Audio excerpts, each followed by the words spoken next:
Bienvenidos Software 2.0, volvemos fuerte.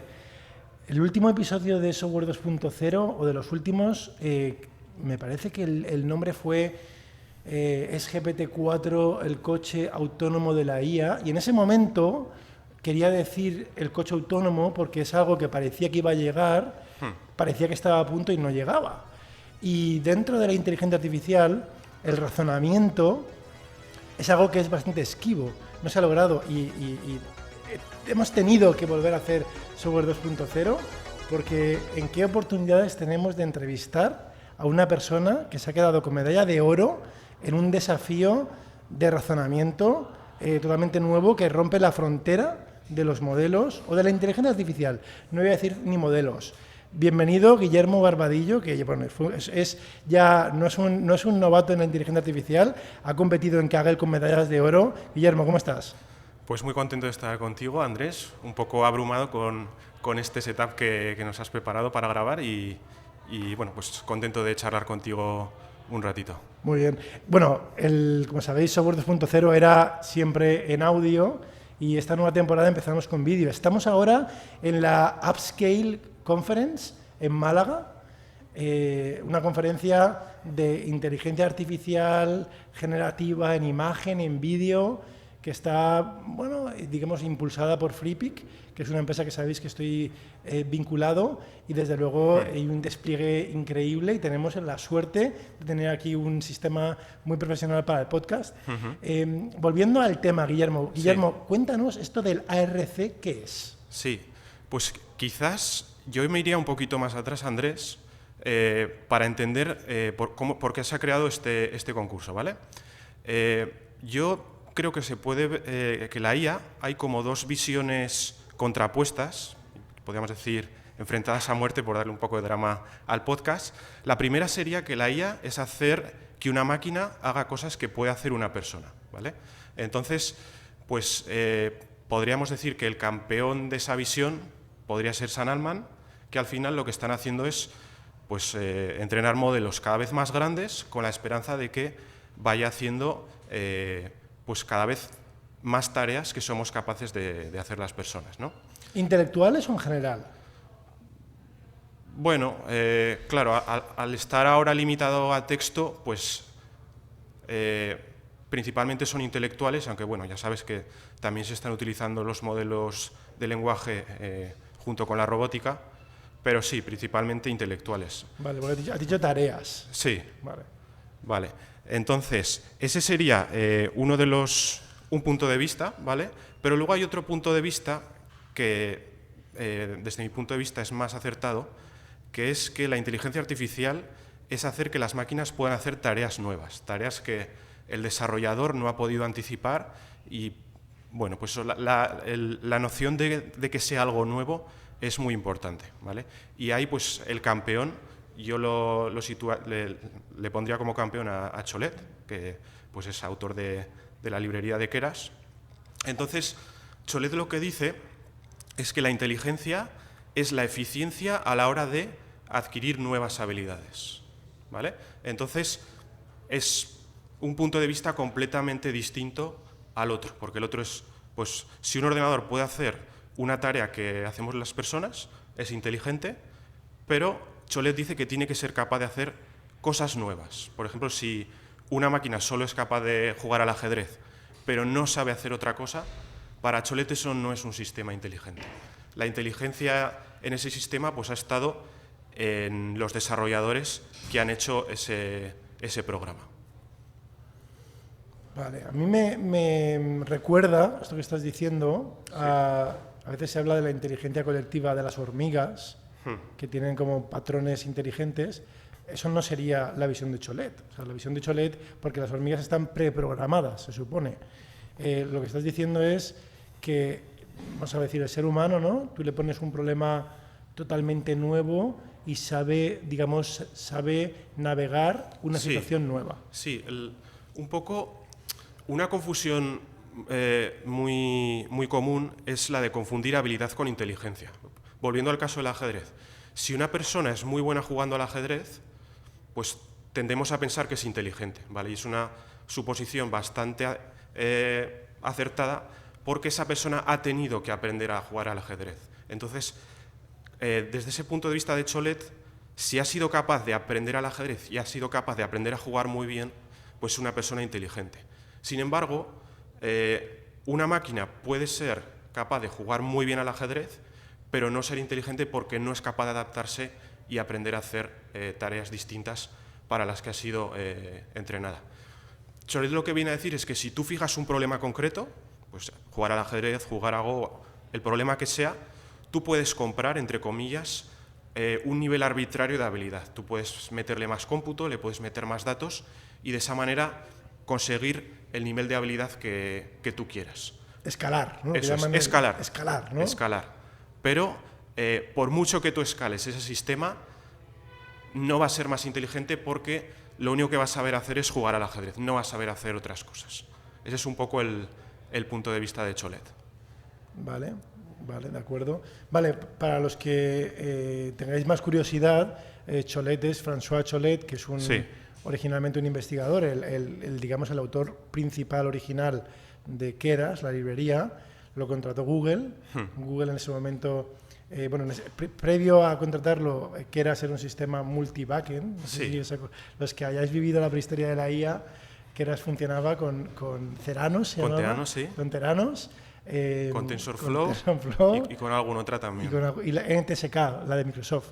La de una que tenía Microsoft que ya no se utiliza. Sí. Y luego lo contrató Google, tiene un hilo, acaba de dejar Google estos últimos días, y va a montar algo. Ha montado algo, no se sabe qué es, debe ser algo muy interesante.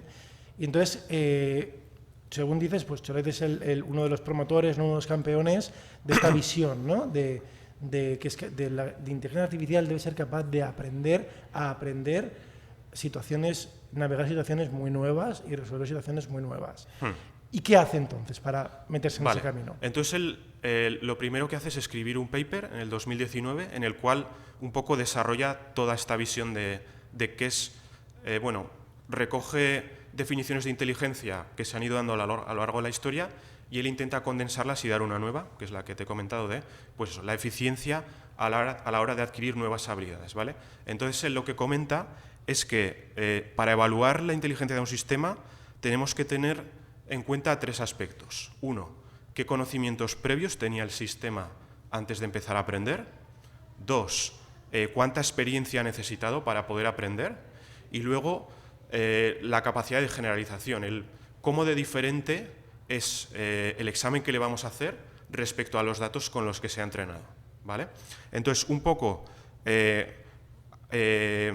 intenta formalizar esta definición en un conjunto que es el Abstraction and Reasoning Challenge, que al final vienen a ser pues, unos ejercicios muy parecidos a los test de inteligencia que podemos hacer en Internet, pues de esos que luego te dicen, pues tienes un cociente intelectual de tanto. Entonces, son imágenes muy pequeñitas, como mucho de 30 por 30 píxeles.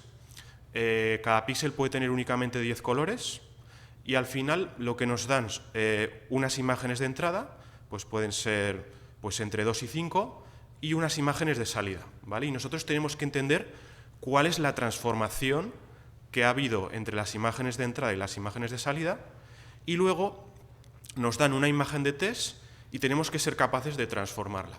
Entonces, para que se puedan hacer una idea, pues pueden ser cosas tan simples como pues tenemos unos objetos y algunos de esos objetos tienen huecos y tenemos que pintar los huecos de amarillo. Pero eso no te lo dicen en palabras. No, solo te lo dan con ejemplos, eso es. ¿Vale? Sí, y bueno, si los oyentes no conocen este conjunto, pues si buscáis arcprice.com, ahí vais a poder jugar y entender un poquito cómo son los ejemplos. ARC, ¿no? ARC. arcprice.com. Cuando dices imágenes, en realidad son retículas muy pequeñitas, ¿no? Sí. O sea, de cuadraditos, ¿no? Y ahí tú ves pues, objetos, pero vamos, que son cuadraditos. Una pregunta, ¿cualquier persona puede hacerlos? Sí. O sea, volviendo a la definición de Cholet, los conocimientos previos que se necesita para poder resolver estas tareas pues son nociones muy básicas, nociones de esto es un objeto, movimientos, simetrías, rotaciones, contar, ordenar, cosas que un niño, por ejemplo, de 5 años, pues ya ha desarrollado, ¿vale? Entonces, Yo no he visto todas las tareas, principalmente he visto las de entrenamiento, pero son todas bastante fácilmente resolubles. Al final, el mayor desafío suele ser el buscar cuál es la perspectiva para resolver el problema, pero son sencillos. O sea, una persona, Cholet dice que en el conjunto, bueno, una cosa que se me ha olvidado comentar es que el conjunto de test es privado y solo lo conoce Cholet, ¿vale?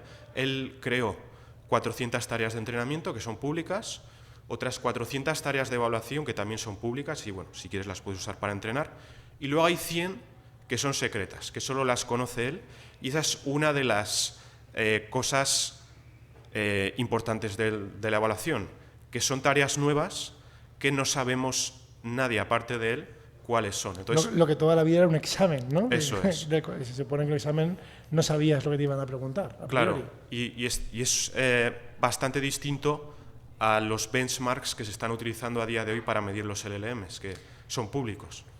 Es que esto tiene mucha más miga de lo que parece, porque ahora, verdad, no sé si tú opinas lo mismo, la medida del desempeño de muchos modelos de inteligencia artificial, pero modelos que todos utilizamos, el ChatGPT, el GPT-4, el Claude, hay diferentes criterios, pero muchos se basan en benchmarks que supuestamente la manera correcta de hacerlos pues sería entrenar con una parte y evaluarlo con otra, pero como esto se ha convertido ya en una competición comercial, claro, y el estar arriba del benchmark hace que tu cotización de valoración de empresa suba o baje, parece que es casi un vox populi que todos entrenan con el conjunto de test también. Claro, hay incentivos perversos para... O sea, es lo que dices, si no estás arriba del benchmark, no existes. Voy a repetirlo, entrenan con el conjunto de test, ¿vale? Que eso es una aberración, eso no se debe de hacer nunca, pero hay tanto incentivo, entonces esto es distinto, a dos niveles, ¿no? El conjunto de test es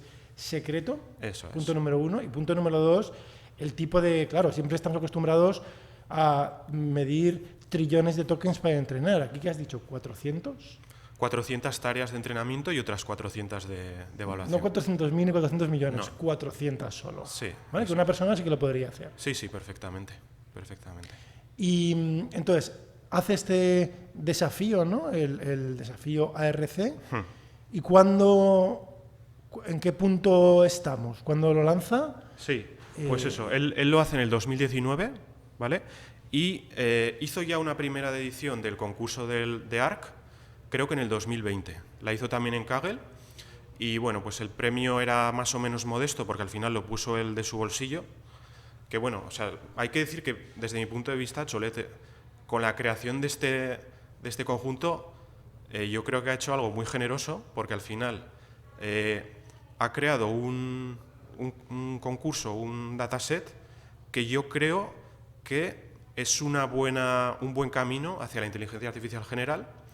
Y a la vez él no puede resolverlo porque él ya sabe la solución. Entonces él no puede investigar ese camino, pero nos ha dado a todo el resto de la comunidad la oportunidad de tener una prueba de ese estilo porque yo no conozco otra comparable, ¿vale? Es magistral el primer episodio de Software 2.0.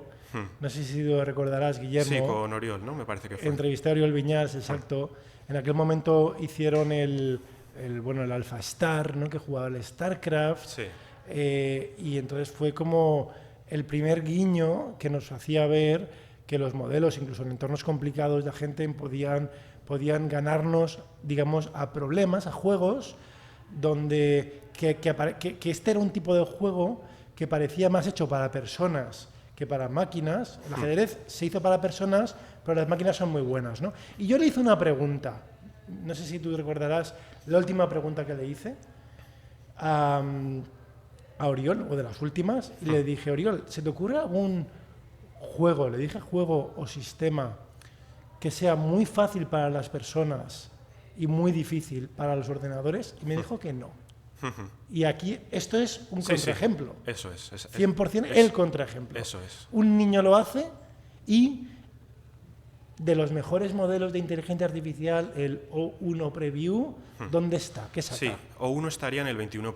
21%, o sea, sí. Solamente saca en un examen un 2,1, ¿no? O sea, muy deficiente. Sí. sí, sí. Estamos ahí, en el muy deficiente, ¿no? El O1, ¿vale? Lo que se llama el estado del arte de la inteligencia artificial. Vale, entonces, eso en el 2020 está la primera, el O1, el modelo comercial accesible, está en el 20%, y hay una competición en Kaggle. Claro, entonces el objetivo de aquella primera competición era simplemente comprobar que no había algún atajo o algún fallo en el dataset que permitiera resolverlo, ¿vale? Entonces, al hacer esa competición pública, pues un montón de gente participa y en Kaggle pues ya conoces que si hay fallos en la creación del dataset, alguien lo encuentra y lo explota. Y pues aquel año se llegó también, como te acabo de comentar, a ese 20% más o menos, pero sin necesidad de O1. Era básicamente una solución que era una búsqueda de fuerza bruta de programas. Entonces... Explica, ¿qué significa eso? Sí, lo que acabas de decir. Vale. El que hizo la solución, lo que hizo fue definir una serie de funciones primitivas, pues que puede ser rotar una imagen, cambiar color, funciones muy básicas que pueden transformar las imágenes del concurso, y entonces cuando se ejecuta el programa, lo que hace es ir probando secuencias de esas funciones y viendo si la salida de la transformación se parece al problema que nos está proponiendo Cholet. Entonces va probando aleatoriamente y buscando todas las combinaciones posibles, y con ese enfoque tan sencillo pues será capaz de resolver el 20-21% de los problemas del conjunto de test. Vale. Eso es buscar... Entonces, me parece muy interesante. Yo cuando esto de más mayor, cuando era pequeño, supongo que todos nos han puesto en el colegio, completa el número siguiente de la secuencia, ¿no? Y te ponen 1, 2, 3, y pues tú pones 4, ¿no? Luego te ponen 1, 3, 5, y tú pones 7, ¿no? Y pues yo de pequeño, de niño lo hacía, y ya cuando tenía, no sé, 17, 18 años, pensé que no había una solución correcta, o sea, que estaba mal enunciado. O sea, el enunciado así completa, digo, cualquier número, no sabes lo que lo ha generado detrás. Entonces, porque si te ponen, imagínate, solamente dos números, 1, 2, pues tú podrías poner el 5. ¿Qué regla hay? O podrías poner el 1000, que son los números primos, o sea, hay como infinitas posibilidades. Entonces, yo en el fondo llegaba a la conclusión de lo que te estaban pidiendo era como el razonamiento más sencillo, ¿vale? El más pequeño, más sencillo se supone, que te hiciera llegar a eso, ¿no? Sí. Eso luego creo que aprendí, que se llama la complejidad de Kolmogorov, me parece, ¿no? Como lo mínimo que te da algo, ¿no? Y por lo que me dices, ¿eso iba por ahí o no iba por ahí? No necesariamente. O sea, al final, ese enfoque lo que buscaba era un programa que resolviera la tarea. Que enganche, ¿no? Que enganche. Punto. Sí que es posible, porque no he mirado la solución a fondo, que si llegaras a conseguir varios programas que parecían correctos, a la hora de elegir uno de ellos seguramente utilizaran una heurística como la que comentas. Pero no estoy seguro. Muy bien. Entonces, esto fue como en la primera edición, en búsqueda de programas, y se hizo la segunda edición hace poco. Sí, eso es. Entonces, pues eso, han pasado ya unos cuantos años, estamos ahora en 2024, pues está Sam Altman, que vamos a llegar, que ya sabe el camino para llegar a la inteligencia artificial general, y Cholet lo que había visto es que se había hecho muy poco progreso en el conjunto de ARC, y además que no es muy conocido, no era muy conocido en la comunidad, ¿vale? Entonces, lo que hizo fue, se juntó con Mike Knoop, que es cofundador de la empresa Zapier, y entonces, bueno, pues debe tener mucho dinero, y lanzaron una nueva edición, esta vez con $1 millón en premios, y el objetivo era llegar al 85% de problemas resueltos, ¿vale? Aunque Cholet lo que dice es que una persona más o menos inteligente pues puede resolver el 98-99, que él, cuando creó el conjunto, se lo pasó a algún conocido y pues fue capaz de resolver prácticamente todas. Pero ahora se han fijado el umbral del 85%, y eso, pues relanzaron la competición porque veían que los modelos de lenguaje, pues como hemos dicho, O1 resolvía solo el 20%, GPT-4 el 10%, Claude estaría también en el entorno del 20%, estábamos todavía muy lejos de resolver el challenge de ARC y pensaron pues, que poniendo un premio interesante pues, podrían atraer más atención de los investigadores para ponerse a trabajar a resolver esta tarea. Es interesante lo de O1 porque precisamente la promesa de O1, ¿no? Como nos han vendido O1, es justamente con el concepto de razonar. Sí. ¿no? Y hay un pequeño vídeo, si habéis visto, con los investigadores de OpenAI, donde la primera pregunta que hace el que conduce la entrevista es ¿qué es razonar? Y entonces la respuesta que da, esto está por supuesto bastante ensayado, dice razonar es utilizar el tiempo de pensar, utilizan estas palabras, utilizar el tiempo de pensar para obtener mejores resultados. Entonces ya introduce el concepto de el thinking time, que es en computación tiempo de procesado, o sea, puedo gastar más tiempo de procesado para que eso me lleve a mejores resultados, pero eso es una definición mecanística que no hay una definición canónica, ¿no? De qué es razonar. Ellos ponen esa o dicen que es útil pensar en esos términos, y me sorprende que a pesar de que la promesa de O1 es razonar, un modelo que, por lo que sabemos, no utiliza ese paradigma de escalar en tiempo de inferencia, que es el Claude, llega al mismo sitio. O sea, con lo cual parece que efectivamente ahí hay un muro, ahí. Sí, yo creo que sí. Hay un muro. Sí. Sí. ¿Vale? A ver, por adelantarme un poquito, ¿vale?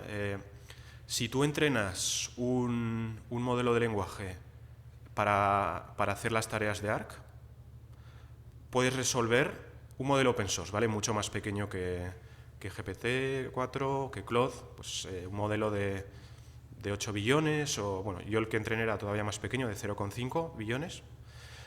Ese modelo que ya ha visto tareas de ARC, ¿vale? Es capaz de resolver pues entre el 10% y 20% de las tareas, ¿vale? Y ese sería un poco en las condiciones pues que podríamos llamar de fuse of prompting o prompt engineering. Pues muchas veces cuando queremos usar ChatGPT le damos varios ejemplos de la tarea que quiere resolver con la esperanza de que luego le hacemos una pregunta nueva y va a funcionar bien, ¿vale? Ese sería un poco la forma normal de funcionar hasta ahora. Pues eso resuelve pues eso, entre 10 y 20% de las tareas.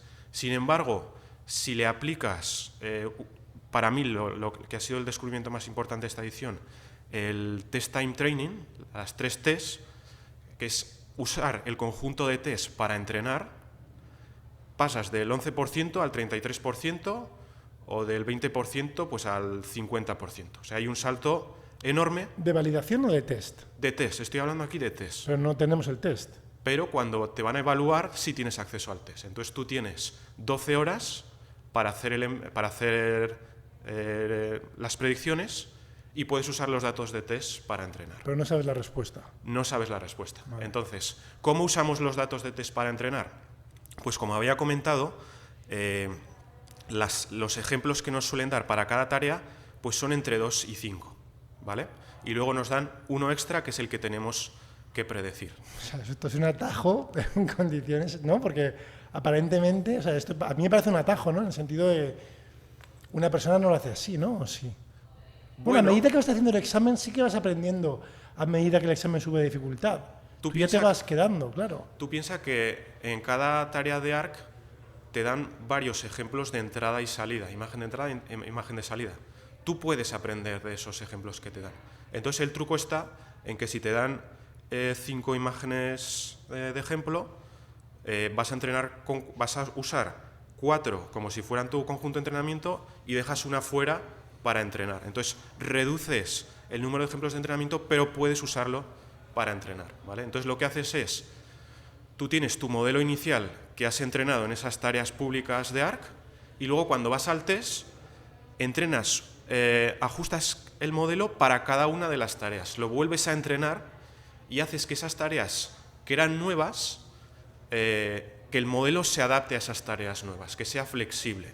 De la otra manera, tenía que pues aprender sobre el contexto, pero se ha demostrado que Si las tareas son nuevas, el modelo no es capaz de aprender únicamente con el contexto. Y Cholet un poco lo que viene a decir... Cuando dices de contexto, te refieres al paradigma del contexto de lo que es un transformer, ¿no? O sea, hablamos del contexto de un modelo de lenguaje, ¿no? Para quien no esté muy en profundidad, cuando los modelos, a diferencia de las personas, no está muy claro, ¿no? Pero cuando una empresa una empresa de inteligencia artificial entrena un modelo, el modelo, que es un conjunto de pesos ahí en un montón de ordenadores, está en un estado muy distinto que cuando está en inferencia, ¿no? Eso es. El paradigma actual es que una vez lo has entrenado, el modelo se queda congelado está congelado, está ahí como si fuera un CD, eso ya no se puede cambiar, ¿no? Eso es. Y entonces, técnicamente hay como una memoria de trabajo, que es el contexto, es como la memoria RAM, como las personas podemos memorizar, ¿no? 7 dígitos, ¿no? Creo que son. Sí. Se memoria 7, o sea, fíjate. Más o menos, sí. 7, no 7 billones, 7. Como 400. No es lo mismo. Pero, entonces, cuando estás hablando de contexto los pesos, digamos, tradicionalmente de un GPT están congelados. Si tú quieres reentrenar ese modelo, has de entrar en un paradigma de los descongelas, utilizas un algoritmo de aprendizaje, ocupa mucha memoria, o sea, es bastante engorroso. Hay técnicas, ¿no?, para hacer esto más eficiente, los LoRa's, hay un montón de técnicas, pero es engorroso, o sea, no todo el mundo, en la práctica nadie lo hace en sus casas, nadie. Has de ser prácticamente casi un investigador o una persona que sepa manejar modelos. Todos estos, esta sorprendente faceta de los modelos que llaman el zero shot, ¿no? El que tú en el contexto, ¿no?, en el prompt, le pasas el ejemplo, el modelo no cambia los pesos, pero del ejemplo, del contexto, parece que aprende, ¿no? Me gustaría entrar un poco en detalle, ¿no? Entonces, esto que has dicho, ¿cómo conecta con esto que acabas de decir de ARC? Sí, pues la manera canónica de afrontar ARC sería el few shot, es decir, tenemos entre 2 y 5 ejemplos de la tarea y tenemos que predecir un ejemplo para un ejemplo nuevo. Entonces tú en ChatGPT lo pondrías. Eso es, en el chat, le dirías, mira, tal, te doy una nueva pregunta, la nueva, dime la respuesta, ¿vale? Y eso es el contexto. Eso es. Entonces, si eso se lo das a un modelo de lenguaje tipo Llama, por ejemplo, sin haberlo ajustado para tareas de ARC, como mucho te va a resolver una tarea del conjunto de test, ¿vale? Si tú entrenas Llama para que aprenda con las tareas públicas de ARC y luego lo utilizas pues ese contexto, esos pocos ejemplos para aprender a hacer cada tarea, pues Llama probablemente igual te va a resolver el 20% de las tareas, ¿vale? Pero no más. No va a ser capaz de resolverte más. Pero si tú reentrenas Llama en cada tarea, pues de ese 20% vas a poder subir al 50%. En cada tarea. Sí. O sea, entonces estás haciendo en la práctica un modelo por tarea. Eso es. Vale. Eso es. Y esto ha sido el descubrimiento. Sí, esto lo descubrió el equipo que ha ganado, que se llama Min6ai, y es que se han seguido haciendo ediciones, pero no, bueno, yo al menos no estaba enterado, no han sido en Kaggle, han sido pues hackatones o cosas así, y pues es un equipo que lleva trabajando en ARC 2 años, entonces claro, empezaron la competición con un montón de ventajas sobre el resto de los equipos y habían dado algunas pinceladas por ahí de qué es lo que estaban haciendo. Entonces, bueno, pues si tienes un poco de conocimientos, al final sí que es cierto que de lo que habían comentado, pues había 1000 maneras de hacerlo, pero bueno, pues probando yo fui más o menos capaz de replicar y verificar que sí, que el test time training cambia completamente los resultados en el conjunto de ARC. Y la dificultad me imagino que sería que en el entorno este de Kaggle, que te dan una camisa de fuerza,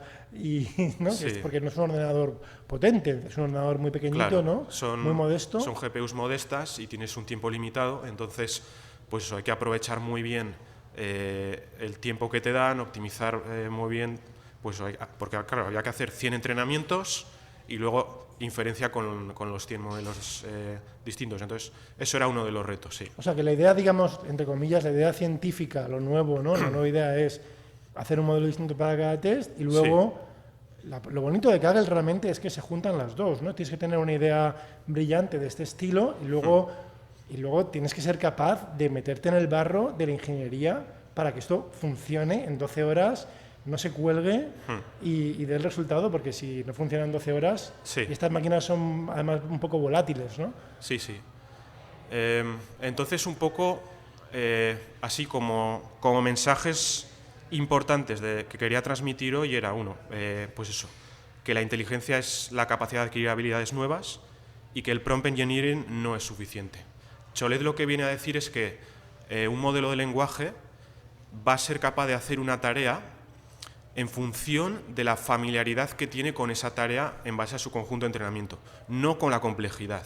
O sea, GPT-4 es capaz de hacer tareas muy complejas, lo que viene a decir ellos un poco públicamente, que hace tareas que hace un doctorando, sí las ha visto en su entrenamiento. Entonces están pagando a doctorandos para que hagan un montón de problemas y aprender de ellos.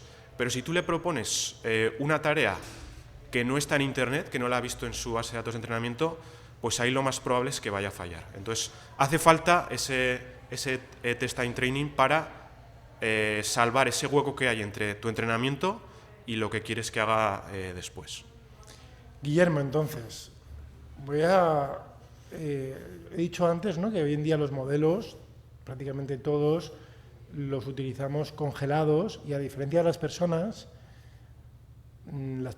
aunque no lo parezca, los niños están aprendiendo mucho más que los adultos, ¿no? Y nos hacemos más tozudos. Hay un estudio muy bueno de un laboratorio, de una investigadora americana, lo pondré en los links del podcast, que estuvo en el Neurips hace varios años, sobre el concepto de minimización de energía en el cerebro, que las personas cuando somos mayores tenemos unas ideas preestablecidas y aunque te expongan datos fehacientes con unos pesos que ya están en las conexiones y cambiarte de idea, de perspectiva, si tú eres de derechas y te razona que izquierda es mejor o viceversa, tú ya no, tú ya te estás clavado ahí y hay un tema energético, ¿vale? El tema, la tocidez es una ecuación, ¿vale? Energética.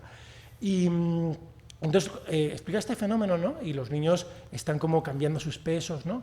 Y yo muchas veces pensaba, y esto que estás diciendo me hace pensar más todavía, que el fenómeno que las personas tenemos esta habilidad también de brujulear, y es que no somos como un modelo, como una hormiga. O sea, la hormiga, que lo digo de forma casi como un tributo a la hormiga, a la inteligencia de la hormiga, que es la evolución a base de trillones de hormigas, seguramente, muertas y de colonias de hormigas, sí, pues ha generado unos pesos en digamos, la inteligencia colectiva de las colonias que les hace subsistir y sobrevivir, pero esas sí que no aprenden nada. Los seres humanos y los mamíferos, y los pulpos también, ¿no? La inteligencia tampoco es única nuestra. Sí. Estaba pensando si un chimpancé entrenado, motivado, con un buen plátano o una uva, haría estos test, no lo sé, o un pulpo, o versiones adaptadas a su capacidad, claro, que sería interesante. Pero bueno, donde quería llegar es para mí lo que se abre aquí también, Guillermo, es, vale, OpenAI con O1 ha abierto la veda a utilizar el tiempo de test, pero clavados en inferencia, sin reaprender, para pensar más, o sea, más cómputo, mejores resultados, ¿vale?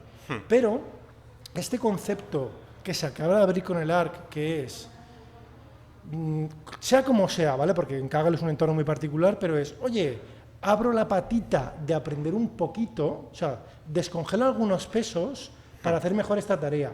Y luego a lo mejor vuelvo donde estaba, porque no me quiero, o sea, es como si tú te metes para estudiar un examen de matemáticas, tienes que vaciarte un poquito el cerebro cuando vas a hacer poesía, se supone, ¿no? Entonces, pero este concepto de descongelar para hacer mejor una tarea, ¿crees que se va a utilizar comercialmente? Es la pregunta que te hago. Yo diría que sí, porque para mí la prueba es muy clara. Lo que hemos visto en el ARC es que no es suficiente con el paradigma actual. Entonces, diría que son complementarios. Al final tú puedes reentrenar el modelo para ajustarte a la tarea y también utilizar más tiempo de test para encontrar mejores resultados. Las dos son complementarias y te van a dar mejor resultado que utilizando únicamente cada uno de los dos Claro, y enfoques. aquí hay un tema interesante para los que a lo mejor a nivel tecnológico os interese cómo funciona por dentro. Los modelos sabéis que son muy caros, los entrenamientos son súper caros, no tardan meses, valen decenas de millones, quizá más, no se sabe. Y ocurre un fenómeno que por la tecnología que tenemos, por la forma del gradiente, ¿no? Un tema matemático técnico, el resumen es que ocupa mucha más memoria en la práctica y cómputo aprender que ya ponerlo en producción. Me refiero lo que se supone que es la misma tarea, ¿no? De hacer un paso por unos datos, ¿vale? Porque luego cuando haces inferencia hay mucha más gente haciéndola y las escalas económicas son distintas, ¿no? Pero, claro, esto es así a nivel matemático como la versión, digamos, más naif de hacerlo, pero luego se inventaron los LoRa's, ¿no? Los LoRa's. ¿Puedes explicarnos rápidamente qué es un LoRa y por qué crees que me parece que ha dado la clave para esto? Si no, no se podría hacer. Sí. Bueno, se podría reentrenar el modelo completo. ¿Sí? Yo lo he probado. El problema es que en Kaggle, como ya sabes, pues los recursos son muy limitados, entonces sale más a cuento usar LoRa. LoRa al final es como reentrenar un modelo un poquito más pequeño que modifica alguna de las partes del modelo original y pues eso permite hacer un reentrenamiento del modelo, pero con menos pesos de lo que tendrías que hacer y menos recursos que si tuvieras que reentrenar el modelo completo.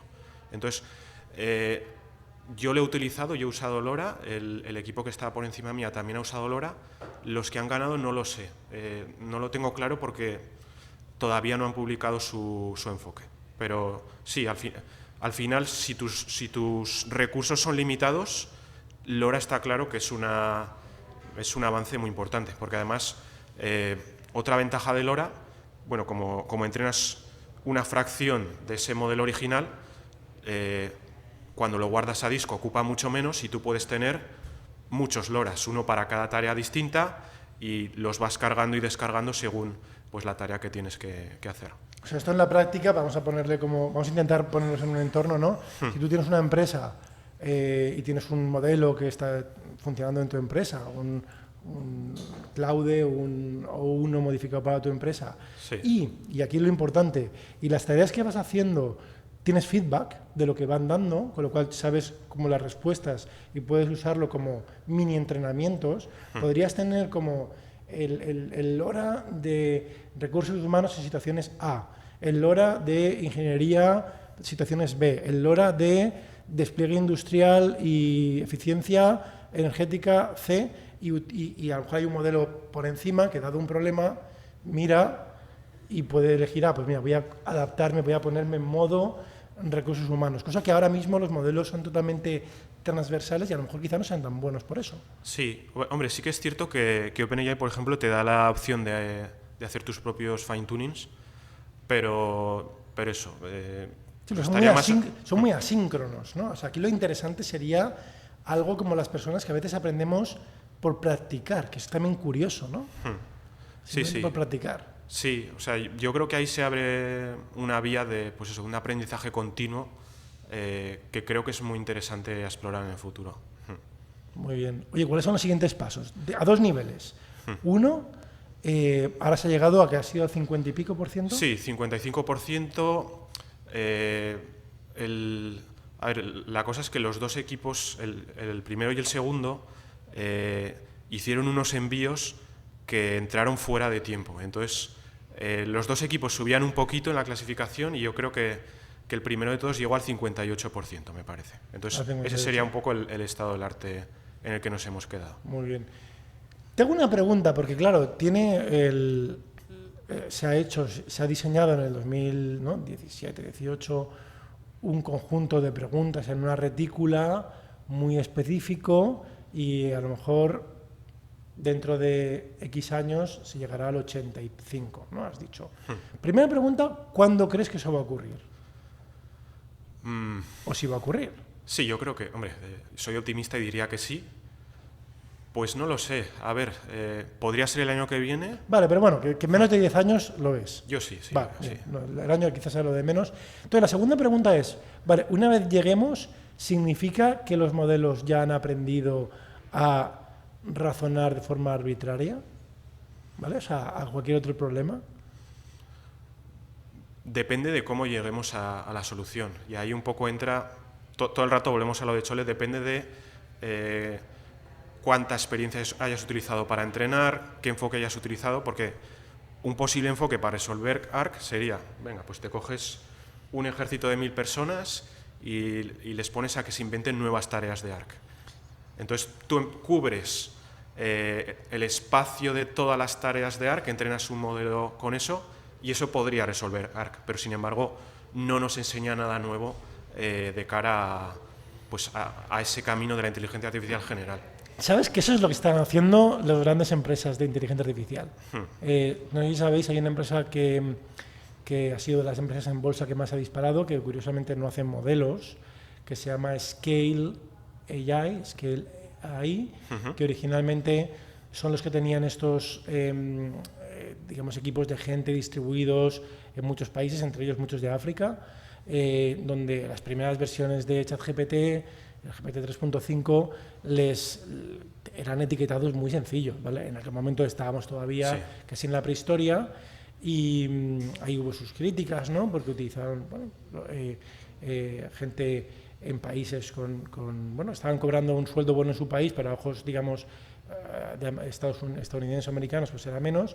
Y esta empresa, la que estaba detrás, Scale.ai, se ha disparado, ¿no? Y ahora a quien contratan es a gente con doctorados en matemáticas que escriben el equivalente a libros de texto, son libros de preguntas y respuestas, y los alumnos no son alumnos humanos, son los nuevos modelos que están aprendiendo prácticamente todo. Pero yo la pregunta un poco la reflexión que tú haces es que, claro, OpenAI, les digo OpenAI porque son ellos que han puesto una definición que es una definición, ¿eh? No es una definición además muy pragmática, que es ¿qué es la inteligencia artificial general? ¿Vale? Entonces, primero a mí me parece muy bien que pongan una definición, porque hay mucha gente críticos con los modelos que nunca ponen definición.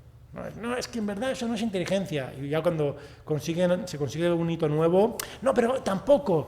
Yo bromeo, ¿no? Que digo, no, pero es que no es consciente, ¿no? Al final se llegará pero no es consciente, ¿no? Y ¿cómo sé yo que tú eres consciente? Que se llegará. Entonces, a mí me parece bien, te puede gustar o no, que OpenAI da una definición. La definición que da OpenAI me parece interesante, ¿no? La definición de OpenAI, que es cuando los sistemas inteligentes hagan tareas, digamos, hagan la mayoría de tareas con impacto económico, o sea, que tengan valor económico. O sea, ellos ponen el énfasis en el tema económico. Fíjate que no ponen científico, etcétera, ponen de valor económico. Y es una definición, ¿vale? Del mundo capitalista, bueno, es una definición, yo diría que aceptable en el mundo capitalista, ¿no? Pero claro, si te das cuenta, tú te vas al INE español o te vas al BLS americano, ¿no? El Bureau of Labor Statistics, donde están el PIB y estratificado y fragmentado por el número de personas que son camareros, profesores, no sé cuántos, ¿no? Por tareas, y al menos puedes ver un poco la economía, diferentes partes. Por eso te había preguntado cuando habíamos empezado a hablar de tareas, tú cuando ves eso, dices, ves muchas tareas que no son intelectuales necesariamente. O sea, lo que mucha gente piensa como intelectual, luego todas son intelectuales, que es muy interesante. Pero donde voy con esto es que vamos a llegar a un punto con la inteligencia artificial que en base a esta definición sí que se va a llegar, porque le estamos entrenando con lo que tú estás diciendo que es lo que la humanidad ya sabe hacer. La humanidad. Le estamos entrenando con toda la gente con doctorados. Un doctorado ya sabe, o sea, lo que le están pidiendo no es demuestra el nuevo modelo de la física que supera el modelo estándar, se supone, ¿no? La teoría unificadora, no, eso no se le enseña eso ni se le pide eso al modelo.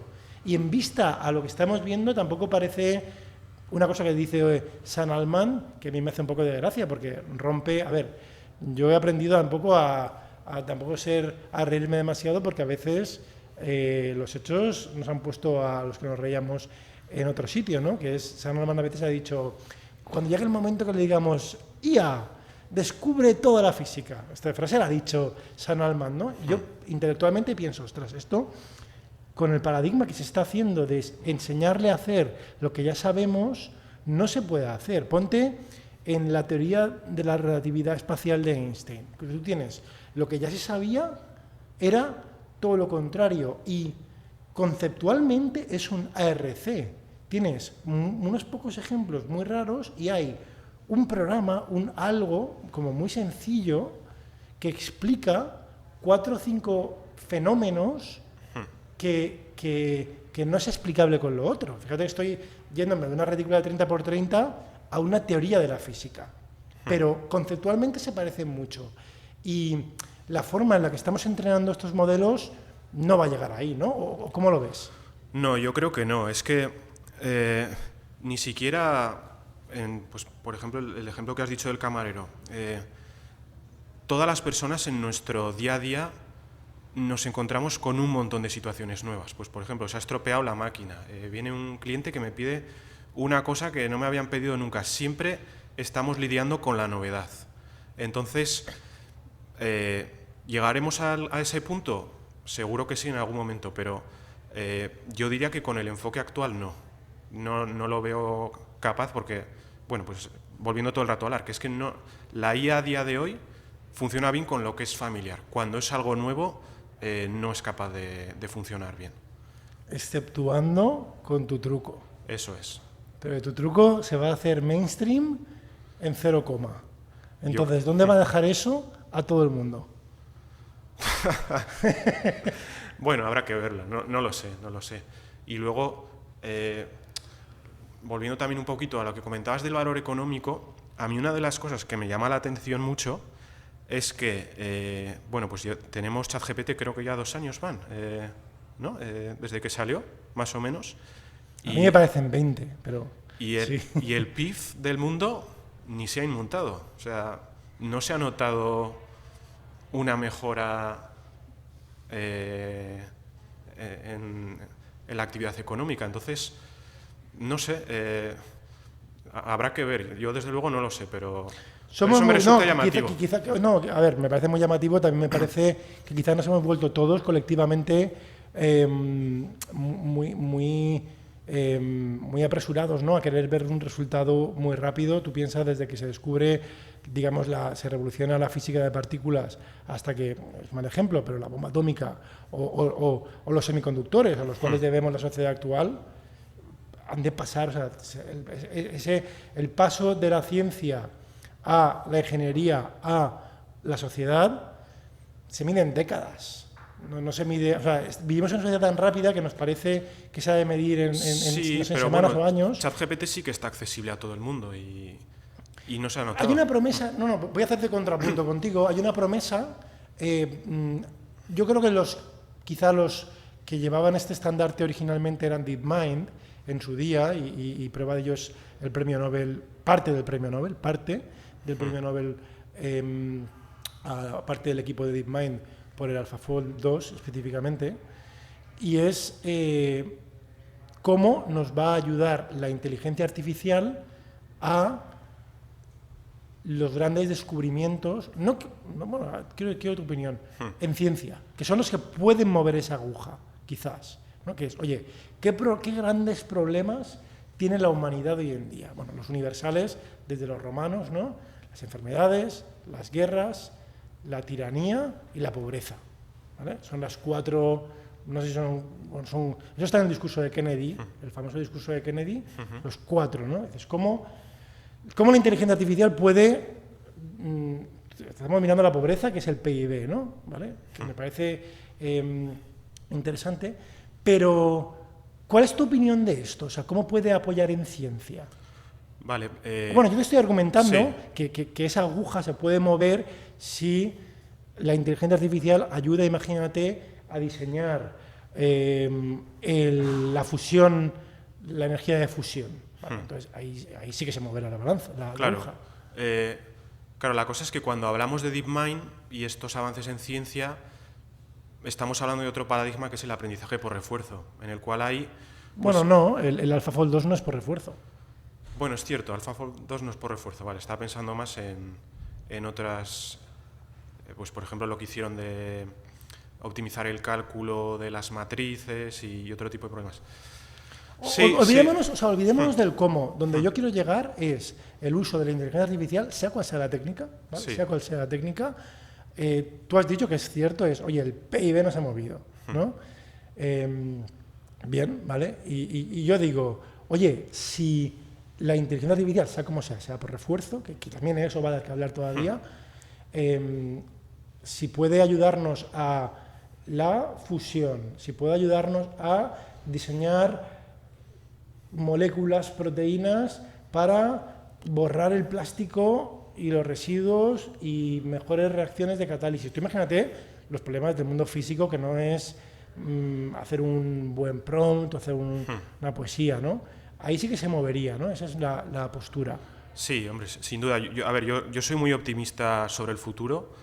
O sea, conforme vaya avanzando, mi visión es que conforme vaya avanzando la inteligencia artificial, cada persona va a ser capaz de hacer muchas más cosas, pues al final vas a tener pues las IAs a tu servicio, y entonces a día de hoy es que hay 1000 problemas sin resolver y pues la gente se suele preocupar de los trabajos, pero yo no lo veo así. Al final, pues como dices, hay 1000 millones de problemas. Conforme vayamos teniendo inteligencias artificiales más capaces, pues podremos ir teniendo más recursos para solucionarlos todos. La pobreza, diría que cuando tengamos robots, pues estos robots humanoides que están haciendo últimamente, pues los costos de hacer los alimentos, pues las cosas que utilizamos van a bajar un montón y creo que va a ser todo mucho más accesible. Y en ese sentido, pues soy un poco lo contrario de los catastrofistas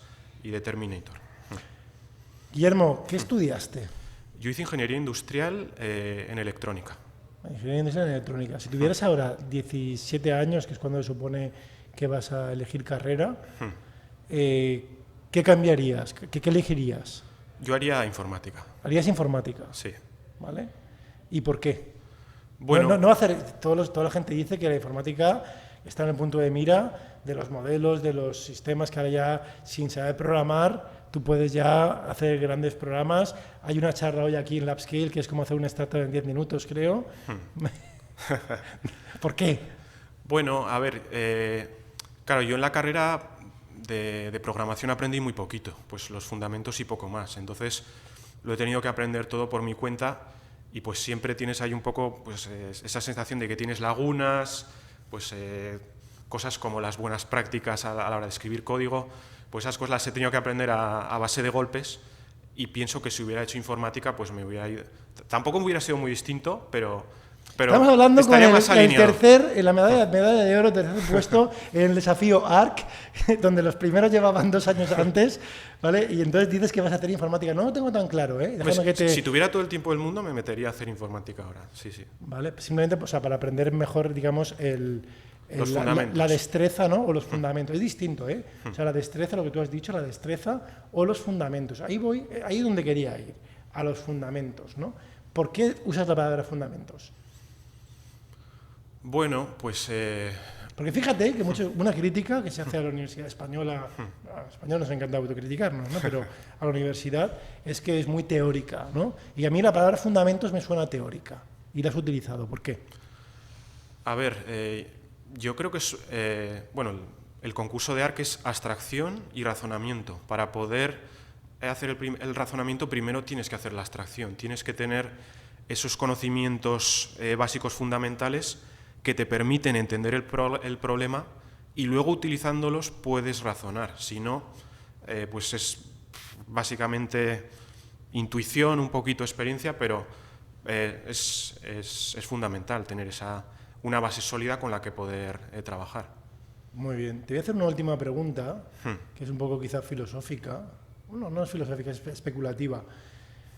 Hay gente que opina en este mundo futurista del progreso, que opina que la generación que va a ser inmortal, o sea, que se va a descubrir algo que nos haga inmortales, ¿no? A nivel biológico, ya ha nacido, ¿no? Están diciendo, o sea, lo que están diciendo pues es que menos de 100 años... Somos nosotros. Somos nosotros, bueno, que ya ha nacido la generación inmortal,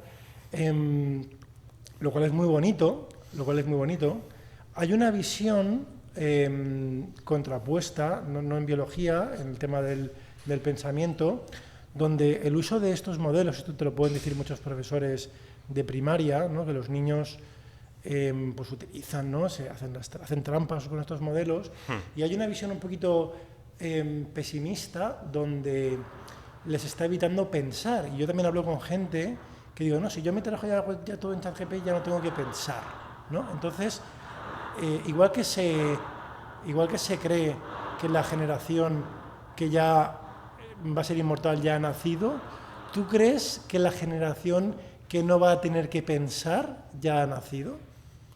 No, a ver, sí que creo que va a haber personas que tengan ese problema, pero al final es un problema de educación. Es un problema. Es como cuando tú vas por la calle y ves a un niño en la silleta que va con el móvil. Es que eso es terrible, o sea, el niño... Eso está a la orden del día. Tiene que ir viendo sus alrededores, tiene que aprender del mundo, no tiene que ir con un móvil. Entonces, es un problema de educación. Pues ahora tenemos estas tecnologías como ChatGPT que pueden ser un atajo, y si solo usas el atajo y no piensas, pues está claro que muy bien no te va a ir. Entonces, ¿cuándo las introducirías tú? No lo sé. A ver, mis hijos son todavía pequeños, el mayor tiene 5 años y... A ver, sí que interactúa un poco con Google y con el Google Home y le pregunta cosas, pero claro, no es ChatGPT, está a un nivel muy por debajo. No sé, a ver, yo creo que, pues eso, con tutela y explicándole las limitaciones, que al final ChatGPT es una herramienta muy útil, pero siempre que tú puedas verificar la respuesta, porque sabemos que muchas veces... Es como una herramienta para darte ideas, darte sugerencias, pero siempre tú tienes que estar al volante y siempre tú tienes que verificar la respuesta que te da. Entonces, enseñándole un poco esos principios de cómo utilizarla, pues no sé, a ver, con 5 años no la va a usar a todas horas, pero yo creo que sí se le podría ir introduciendo, no lo sé, no te sé dar una respuesta, no la razono. Muy bien. Guillermo, te había hecho una pregunta antes, ¿no? Que era lo siguiente para ARC. Sí. Y la continuación de esa pregunta, y con eso vamos a terminar, para ti, ¿cuál es el siguiente paso para ti? Sí. Bueno, la competición se va a seguir haciendo anualmente hasta que se llegue a ese objetivo del 85%. ¿Vale? Entonces, se sabe ya que el año que viene va a haber otra competición y también están trabajando en una versión 2 del conjunto de test, ¿vale? Porque Cholet ya ha comentado varias veces que hay algunos defectos, ¿vale? Aunque las tareas se supone que tienen que ser nuevas y completamente independientes de todas las anteriores, pues debe haber algunas que no cumplen esa condición. Entonces, van a hacer una segunda versión del test, ¿vale? Es un poco en la organización del concurso, y para mí el siguiente paso es utilizar modelos para generar código que resuelva las tareas de ARC, ¿vale? ¿Por qué creo que ese es el siguiente paso? Porque la ventaja de generar código es que tú puedes verificar si ese código es correcto para los para los ejemplos de cada tarea, ¿vale? Ahora tú tienes el modelo que te genera una imagen de salida y esa imagen de salida puede ser correcta o puede ser incorrecta. No tienes una manera de comprobarlo. En cambio, el código sí. Entonces yo... un poco el enfoque que he seguido para este concurso es intentar afrontar ARC desde varias perspectivas, ¿vale? Entonces, una perspectiva sería la que se ha seguido hasta ahora, pues generar imágenes de salida. Otra que he utilizado yo en mi solución es hacerle que aprenda también cuál es la distribución de las imágenes de entrada. Entonces, yo he entrenado el modelo también para que si te doy 4 imágenes de entrada, generes una imagen de entrada de esa misma distribución. Pues, por ejemplo, si tú tienes cuadrados de distintos colores, pues que genere una imagen con cuadrados de distintos colores, ¿vale? Entonces, haciendo que el modelo aprenda distintas tareas, mi intuición es que va a conseguir una representación más rica o más profunda de los problemas que le va a ayudar luego a resolverlos. O sea, yo al final este concurso me he centrado en la parte de abstracción, no he entrado en la parte de razonamiento, ¿vale? Si tú entrenas el modelo para predecir código, por una parte lo puedes verificar la solución, o al menos tampoco es una verificación del todo correcta, porque tú puedes hacer un programa que funcione bien con los ejemplos, pero puede fallar con la imagen de test, ¿vale? Pero bueno, vamos a asumir que es poco probable, ¿vale? Pero también te abre la vía al razonamiento, entendido como, vale, yo quiero resolver esta tarea y escribo un programa, ¿vale? Ese programa genera unas imágenes de salida que no son del todo correctas, pero yo puedo comparar esas imágenes con las correctas y digo, vale, pues me he equivocado en esta parte, tengo que corregir un poco el programa y hago una siguiente iteración. Entonces, abre la vía a generar las soluciones iterativamente, que al final es como creo que las resolvemos las personas. Tú puedes resolver las tareas haciendo código, haciendo explícita la tarea, o la puedes pensar en tu cabeza. Pues puedes pensar, pues vale, esta tarea yo creo que va de rotación y tengo que también cambiar este color, y en tu cabeza puedes simular y ver si funciona o no funciona, ¿vale? Entonces, nos podemos saltar ese paso de simular y utilizar directamente código, que al final es, bueno, sabemos que va a funcionar perfectamente. Un modelo se puede equivocar en ese modelo del mundo que tendría que generar.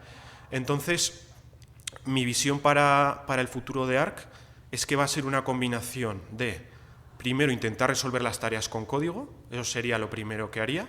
Entonces, pues tienes 100 tareas, pues imagínate que eres capaz de resolver 60 con código, ¿vale? Y las 40 restantes las afrontaría con el paradigma de este año, que es el Test Time Training. Entonces, muy interesante. El desafío es cómo entrenar un modelo de lenguaje o un modelo para que genere código que resuelva las tareas de Arc. Que yo lo he intentado en esta competición, estuve 3-4 semanas a tope intentando explorar esa vía y no fui capaz de que generalizara bien. Pero yo creo que teniendo más tiempo, la dirección buena es esa. Me ha dado un escalofrío. ¿Sabes por qué? ¿Por qué? Terminator 1, cuando llega el Terminator, llega Schwarzenegger, y va por la calle y se ve que ahí con el CGI de aquella época era muy limitado, ¿no? Y se ve todo está como calibrando su cámara, y si paras la imagen, yo la he parado, genera código en ensamblador, y es el ensamblador del Commodore 64, creo que es el 6051 me parece. Entonces estabas diciendo que vas a hacer una cosa, digo, ostras, vas a hacer el Terminator. Y con esto terminamos. Ha sido todo un placer, Guillermo. Muchas gracias, Andrés. Muchas gracias.